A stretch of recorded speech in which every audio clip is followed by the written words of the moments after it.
12वीं सदी के अंत में मोहम्मद गोरी का आना भारत के इतिहास में एक बहुत बड़ा मोड़ था। 1192 में तराइन की लड़ाई में उसकी जीत ने दिल्ली सल्तनत, उत्तर भारत के पहले बड़े मुस्लिम राज्य, की नींव रखी। कई राजवंशों द्वारा शासित सल्तनत अपने साथ शासन, प्रशासन और सामाजिक व्यवस्था की नई अवधारणाएं लाई। सुल्तान अपनी इस्लामी पहचान बनाए रखते हुए भारतीय संस्कृति और परंपराओं के तत्वों को भी अपनाया। दिल्ली सल्तनत में शानदार मस्जिदों, मकबरों और महलों का निर्माण हुआ, जो नए शासकों द्वारा लाए गए वास्तुशिल्प प्रभावों को दर्शाते हैं। उदाहरण के लिए कुतुब उद्दीन ऐबक के शासनकाल के दौरान शुरू हुआ कुतुब मीनार शुरुआती सल्तनत काल के वास्तुशिल्प कौशल का प्रमाण है। सल्तनत ने इंडो इस्लामिक कला का भी विकास देखा, जिसमें फारसी और अरबी रूपांकनों को पारंपरिक भारतीय डिजाइनों के साथ मिलाया गया। सल्तनत का प्रभाव कला और वास्तुकला के दायरे से बाहर भी फैला। प्रशासन की भाषा के रूप में फारसी की शुरुआत का उर्दू के विकास पर गहरा प्रभाव पड़ा। एक ऐसी भाषा जिसने फारसी और हिंदी को खूबसूरती से मिलाया। इस काल में समन्वित धार्मिक आंदोलनों का भी उदय हुआ, विशेष रूप से सूफीवाद, जिसने व्यक्तिगत अनुभव और भक्ति को ईश्वर के मार्ग के रूप में महत्व दिया। सहिष्णुता और सार्वभौमिक भाईचारे पर जोर देने वाले सूफीवाद ने सभी वर्गों के लोगों को प्रभावित किया। 3 शताब्दियों से अधिक समय तक चलने वाली दिल्ली सल्तनत ने भारत में इस्लामी संस्कृति के उत्कर्ष की नींव रखी। यह महत्वपूर्ण सांस्कृतिक आदान प्रदान और विविध कलात्मक और स्थापत्य परंपराओं के मेल का काल था। सल्तनत की विरासत आने वाली सदियों तक भारत के सांस्कृतिक परिदृश्य को आकार देती रही। 1526 में बाबर द्वारा स्थापित मुगल साम्राज्य ने भारत में सांस्कृतिक प्रतिभा और राजनीतिक एकीकरण के एक नए युग की शुरुआत की। चंगेज खान और तैमूर दोनों का वंशज बाबर युद्ध और प्रशासन की एक परिष्कृत समझ लेकर आया था।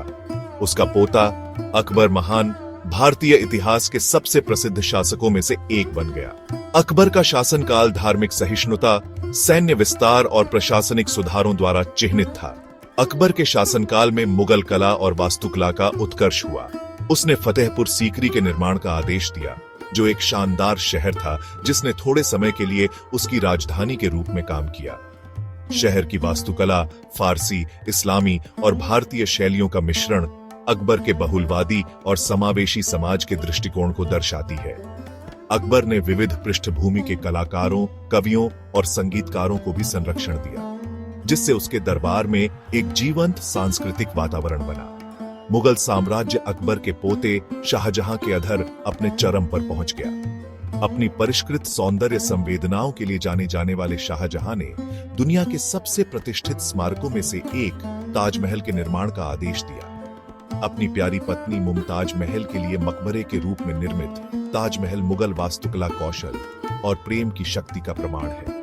शाहजहां के शासनकाल में दिल्ली में लाल किले का निर्माण भी हुआ, जो एक और वास्तुशिल्प कृति है। शाहजहां के बेटे औरंगजेब ने मुगल साम्राज्य का सबसे बड़ा भौगोलिक विस्तार किया। हालांकि उसका शासनकाल धार्मिक रूढ़िवाद और साम्राज्य के भाग्य में गिरावट से भी चिह्नित था। अपने बाद के वर्षों की चुनौतियों के बावजूद औरंगजेब एक धर्मनिष्ठ मुसलमान और इस्लामी विद्वता का संरक्षक था। उसने फतावा ए आलमगीरी के संकलन का आदेश दिया, जो एक व्यापक कानूनी ग्रंथ है जो इस्लामी कानून का एक महत्वपूर्ण स्रोत बना हुआ है।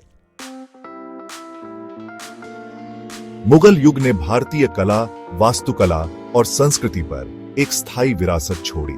मुगल वास्तुकला अपनी भव्यता, समरूपता और जटिल अलंकरण की विशेषता, विस्मय और आश्चर्य को प्रेरित करती रहती है।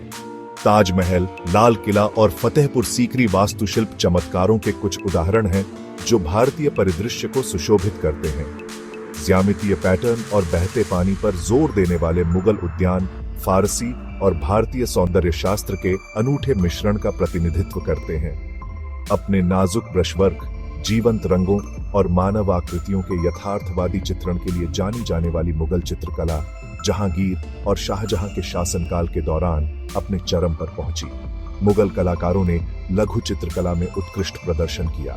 उत्तम चित्र, प्रकृति अध्ययन और पांडुलिपियों के लिए चित्र बनाए। मुगल दरबार साहित्यिक गतिविधियों का भी केंद्र था, जहां कवि और लेखक फारसी, उर्दू और अन्य भाषाओं में रचनाएं करते थे। मुगल काल में एक विशिष्ट इंडो इस्लामिक व्यंजन का विकास हुआ जो फारसी, मध्य एशियाई और भारतीय पाक परंपराओं का मिश्रण है। मुगलई व्यंजन अपनी समृद्ध सुगंध, नाजुक स्वाद और सुगंधित मसालों के उपयोग के लिए जाना जाता है। पूरे भारत और उसके बाहर स्वाद कलियों को लुभाता रहता है। मुगलों ने भारत के पहले से ही जीवंत कपड़ा उद्योग को समृद्ध करते हुए नई कपड़ा तकनीकों और डिजाइनों की भी शुरुआत की। मुगल विरासत मूर्त कलाकृतियों से आगे तक फैली हुई है। केंद्रीकृत शासन और कुशल राजस्व संग्रह पर जोर देने वाली मुगल प्रशासन प्रणाली का भारतीय शासन पर स्थायी प्रभाव पड़ा।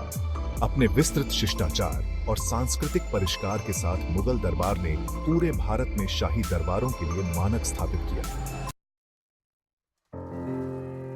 7 शताब्दियों से अधिक समय तक फैला भारत में मुस्लिम शासन का इतिहास सांस्कृतिक आदान प्रदान, स्थापत्य नवाचार और कलात्मक प्रतिभा की स्थायी विरासत का प्रमाण है।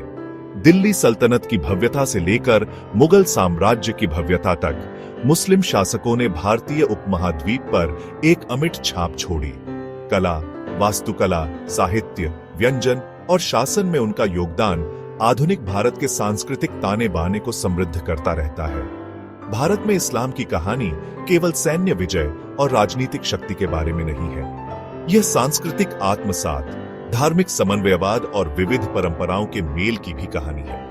यह एक ऐसी कहानी है जो हमें मानवीय संपर्क की शक्ति और साझी विरासत की स्थायी विरासत की याद दिलाती है। इस युग के स्थापत्य चमत्कार, उत्तम चित्र, साहित्यिक कृतियां और पाक प्रसन्नता उस रचनात्मक प्रतिभा का प्रमाण है जो मुस्लिम संरक्षण में फली फूली।